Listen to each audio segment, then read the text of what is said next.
दोस्तों, अगर आप भी रिंकू सिंह और रोहित शर्मा को बेहद खतरनाक खिलाड़ी मानते हैं तो हमारे इस वीडियो को दिल से एक लाइक जरूर कीजिएगा। दोस्तों, बांग्लादेश के खिलाफ प्रैक्टिस मैच में हार गई थी टीम इंडिया। अंतिम 2 गेंद में चाहिए थे 12 रन, लेकिन फिर रिंकू के साथ मिलकर रोहित शर्मा और सूर्या ने मचाया ऐसा तहलका, लिख दिया नया इतिहास। तो आखिर क्या धोनी के अंदाज में रिंकू और सूर्या मिलकर दिला पाए टीम इंडिया को जीत? आखिर कैसे रोहित की तूफानी बैटिंग के दम पर टीम इंडिया ने बांग्लादेशी शेरों की उड़ाई धज्जियां? प्रैक्टिस मैच में बांग्लादेश के दिए गए 223 रनों के लक्ष्य का पीछा करते हुए आखिर क्या टीम इंडिया मार पाई है बाजी? आखिर गेंद में ऐसा क्या हुआ जिसने करोड़ों क्रिकेट प्रेमियों को दांतों तले उंगलियां दबाने पर मजबूर कर दिया? उसके रोंगटे खड़े कर देने वाली पूरी हाईलाइट तो हम आपको दिखाएंगे, लेकिन उससे पहले आपको क्या लगता है कि रिंकू, सूर्या और रोहित में कौन सबसे खतरनाक बल्लेबाज है? अपनी कीमती राय नीचे कमेंट बॉक्स में जरूर बताएं। दोस्तों, 2 जून से शुरू होने वाले T20 वर्ल्ड कप के लिए भारतीय टीम ने अमेरिका में पहुंचकर अपनी तैयारी भी शुरू कर दी है, लेकिन मेन स्टेज से पहले इंडिया और बांग्लादेश प्रैक्टिस मुकाबले में एक दूसरे से 2-2 हाथ करने के लिए पूरी तरीके से तैयार थी। न्यूयॉर्क का नशो क्रिकेट स्टेडियम इस रोमांचक मुकाबले की मेजबानी करने के लिए इस महामुकाबले में जब सिक्का उछला तो किस्मत चमकी कप्तान रोहित शर्मा की। उन्होंने टॉस जीतकर बांग्लादेश को पहले बल्लेबाजी करने का न्योता दिया था, लेकिन बांग्लादेश कुछ ऐसा कर जाएगा इसकी उम्मीद तो शायद किसी ने भी नहीं की थी।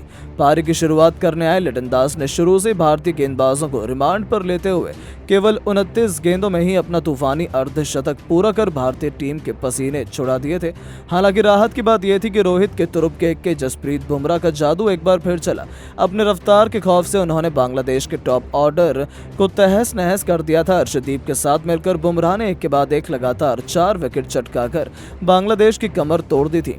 भले ही बांग्लादेश ने 6 ओवर में 62 रन बनाए, लेकिन उसके बाद टीम इंडिया की तगड़ी वापसी करी। एक समय तो ऐसा लगा था कि वो 120 रनों तक भी नहीं पहुंच पाएंगे, लेकिन उनके लिए मुश्किल की घड़ी में संकट मोचन बने उनकी टीम के सबसे बड़े T20 खिलाड़ी शाकिब अल हसन। इस दिग्गज खिलाड़ी ने अपनी टीम को संभालने की जिम्मेदारी अपने कंधों पर उठाई और टीम इंडिया के गेंदबाजों की धज्जियां उड़ानी शुरू कर दी। बुमराह से लेकर कुलदीप, अर्शदीप सभी की जमकर पिटाई करते हुए शाकिब ने भी केवल 30 गेंद पर अपना अर्धशतक पूरा किया था। उसके बाद भी इस खिलाड़ी ने रुकना जरूरी नहीं समझा। दूसरी तरफ से उन्हें किसी का साथ नहीं मिला, लेकिन अंत तक नाबाद रहते हुए उन्होंने 40 गेंदों पर 71 रनों की तूफानी पारी खेली, जिसमें 8 खौफनाक छक्के शुमार थे। इसके दम पर उन्होंने बांग्लादेश की पारी को 20 ओवरों में 222 रनों तक पहुंचा दिया था।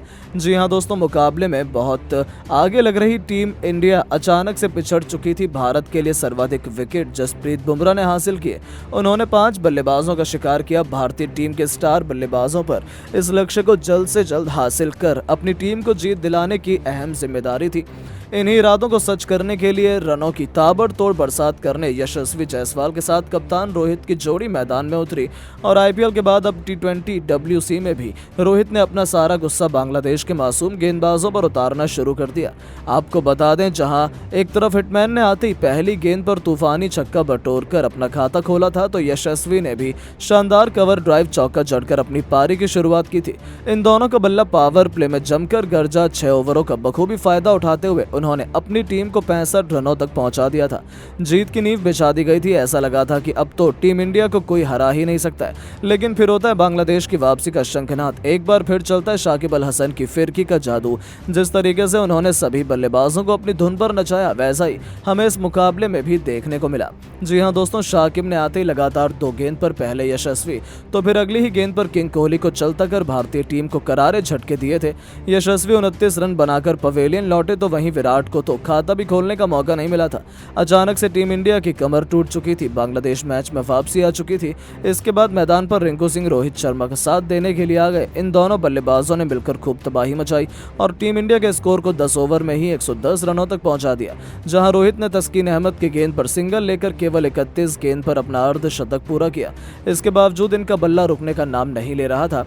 रिंकू के साथ मिलकर रोहित शर्मा ने अर्धशतकीय साझेदारी पूरी कर ली। रोहित शर्मा की बल्लेबाजी देखकर यही लग रहा था कि आज एक बार फिर बांग्लादेश के गेंदबाजों की शामत आई हो।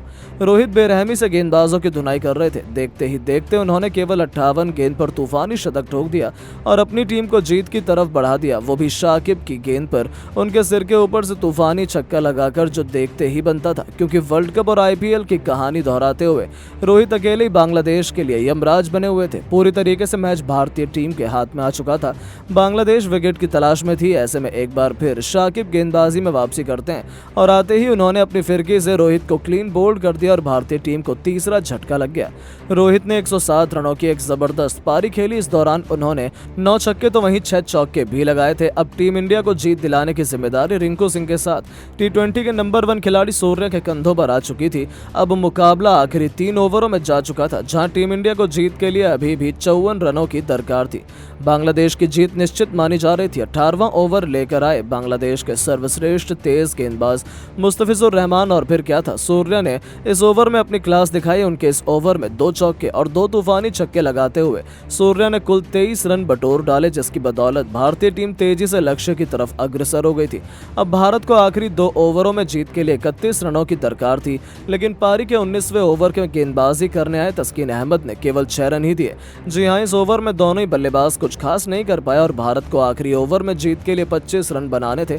इस बार दोनों बल्लेबाजों को रोकने की जिम्मेदारी आन पड़ी थी मुस्तफिजुर रहमान के कंधों पर। लेकिन दोस्तों, पहली गेंद पर सूर्या उनके बाउंसर पर चकमा खा गए तो दूसरी गेंद पर सूर्या बड़ी मुश्किल से केवल सिंगल ले पाए। ऐसा लगा था मैच टीम इंडिया के हाथ से निकल गया, क्योंकि 4 गेंद में अब टीम इंडिया को जीत के लिए बनाने थे 24 रन, जो नामुमकिन माना जा रहा था। अब वैसे ही चमत्कार की जरूरत थी जैसा रिंकू ने आईपीएल में पहली बार किया था। बांग्लादेश को लगा था कि वो जीत गए हैं, लेकिन फिर जो हुआ उसने एक बार फिर पूरी दुनिया को बताया कि क्यों भारत इतनी खतरनाक टीम है। तीसरी गेंद पर मुस्तफिजुर ने स्लोअर बॉल डाली, यही उनकी बड़ी गलती थी। पैरों पर आई उस गेंद को रिंकू ने मिड ऑन के ऊपर से छक्के के लिए मार दिया। तो फिर गेंदबाजों की चौथी गेंद पर रिंकू ने एक्स्ट्रा कवर के ऊपर से शानदार छक्का लगाया और टीम इंडिया की वापसी का ऐलान भी कर दिया। इसी के साथ रिंकू ने अपना अर्धशतक केवल 26 गेंद में पूरा कर लिया था। अब 2 गेंद में 12 रन बनाने रह गए थे। 5वीं गेंद पर गुस्से से बौखलाए मुस्तफिजुर रहमान ने जोरदार बाउंसर मारी। इसे भी रिंकू ने मिड विकेट के ऊपर से छक्के में तब्दील कर बांग्लादेश के पसीने छुड़ा दिए थे। 3 गेंद पर 3 छक्कों ने टीम इंडिया को जीत की उम्मीद को जगा दिया था। अंतिम गेंद पर केवल 6 रन बाकी थे। रिंकू प्रशंसकों को उम्मीद थी कि वो भारत को जीत दिला देंगे। आपको बता दें, मुस्तफिजुर रहमान ने इस पर परफेक्ट यॉर्कर डाली। ऐसा लगा था बांग्लादेश जीत गया, लेकिन फिर रिंकू के बल्ले में बिजली कौंधी। माही के अंदाज में उन्होंने मिड ऑन के ऊपर से ऐसा हेलीकॉप्टर शॉट जड़ा कि गेंद देखते ही देखते हवा में कब गायब होकर स्टेडियम के पार चली गई, पता ही नहीं चला। और इस गगनचुंबी छक्के की बदौलत रिंकू सिंह ने अमेरिका की धरती पर इस पहले प्रैक्टिस मुकाबले में टीम इंडिया को न केवल जीत दिलाई, बल्कि बांग्लादेश के घमंड को चूर चूर कर नया इतिहास लिख दिया। जहां बांग्लादेशी टीम और उनके फैंस तो स्टेडियम में ही आंसू बहाने लगे थे। आखिर हो भी क्यों ना, रिंकू ने 4 गेंद पर 4 तूफानी छक्के जड़कर टीम इंडिया को एक ऐतिहासिक जीत दिला दी थी। और जिस तरीके से टीम इंडिया ने बांग्लादेश के खिलाफ ये प्रैक्टिस मुकाबला एक तरफा तरीके से अपने नाम किया, उन्होंने दिखा दिया कि भारतीय टीम इस बार टी20 वर्ल्ड कप अपने नाम करने के लिए तैयार है और वो कोई भी कसर नहीं छोड़ने वाले हैं। लेकिन दोस्तों, अब आपको क्या लगता है कि रिंकू, सूर्या और रोहित में कौन सबसे खतरनाक टी20 बल्लेबाज है? अपनी कीमती राय नीचे कमेंट करके जरूर बताएं। दोस्तों, टी20 वर्ल्ड कप के लिए अमेरिका पहुंचे हार्दिक पांड्या। वर्ल्ड कप से पहले रोहित शर्मा के लिए दे दिया दिल जीत लेने वाला बयान।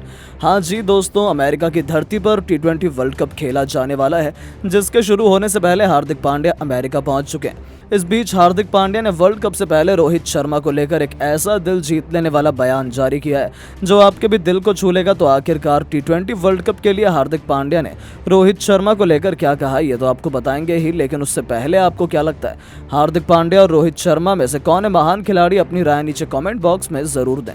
दोस्तों, जैसा कि आपको पता है, आईपीएल 2024 का समापन हो चुका है, जिसके बाद टी20 वर्ल्ड कप के लिए सभी टीमें तैयारी में लग चुकी हैं। इस बीच भारतीय टीम भी अमेरिका पहुंचकर तैयारी में लग गई है। इस बीच वर्ल्ड कप के शुरू होने से पहले ही भारतीय टीम के महान खिलाड़ी हार्दिक पांड्या को लेकर बड़ी खबर सामने आ रही है। दरअसल हार्दिक पांड्या के साथ उनकी पत्नी नताशा के बीच में किसी बात को लेकर विवाद हुआ, जिसके चलते दोनों के बीच तलाक हो गया। ऐसे में हार्दिक पांड्या का प्रोफेशनल लाइफ से पर्सनल लाइफ में भी काफी ज्यादा संघर्ष देखने को मिल रहा है। लेकिन इस बीच नताशा को छोड़कर हार्दिक पांड्या वर्ल्ड कप खेलने के लिए अमेरिका पहुंच गए हैं और अमेरिका पहुंचने के साथ ही हार्दिक पांड्या ने रोहित शर्मा को लेकर दिल जीत लेने वाला बयान जारी कर दिया है, जिसमें हार्दिक पांड्या ने बयान देते हुए कहा है कि भारतीय टीम के कप्तान रोहित शर्मा के कहने पर मैं टी20 वर्ल्ड कप की टीम में शामिल हुआ हूं और टी20 वर्ल्ड कप की टीम में शामिल होने के बाद मैं तैयारी में पूरी तरीके से लग चुका हूं। हालांकि मेरा इस बार का आईपीएल का सीजन काफी ज्यादा खराब तरीके से घटित हुआ है,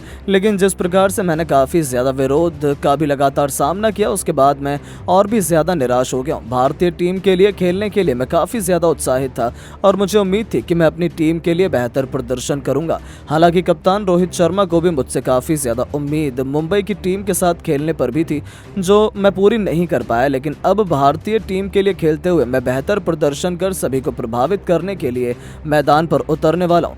ऐसे में मुझे उम्मीद है कि वर्ल्ड कप के अंदर मैं काफ़ी